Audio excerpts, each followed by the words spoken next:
এটা গণভোট অধ্যাদেশ যেটা হয়েছে, এটা একটা অধ্যাদেশ, এটা কোনো সংবিধানের অংশ ছিল না। সংবিধানে না থাকলেই যে গণভোট হবে না এরকম কোনো সংবিধানে কিছু নাই।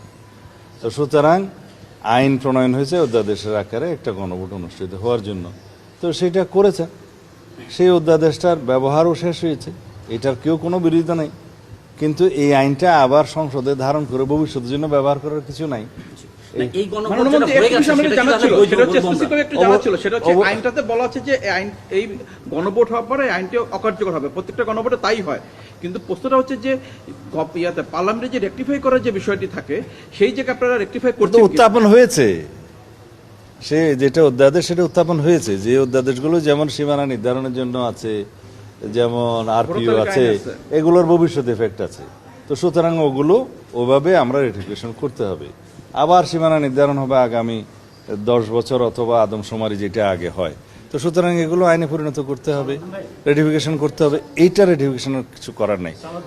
গণভোট যে অধ্যাদেশের অধীনে গণভোট হয়েছে সেটা নিয়ে আমরা আলাপ আলোচনা করব।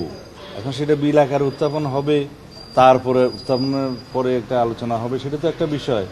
কিন্তু এই গণভোটের অধ্যাদেশটা পার্লামেন্টে আমরা উত্থাপন করেছি, 93-র বাধ্যবাধকতা আছে, বাধ্যবাধকতা, এটা এখানে শেষ। এইটার সাথে অন্য কিছুর আর কোনো অসুবিধা নেই, এটা ব্যবহার হয়ে গেছে।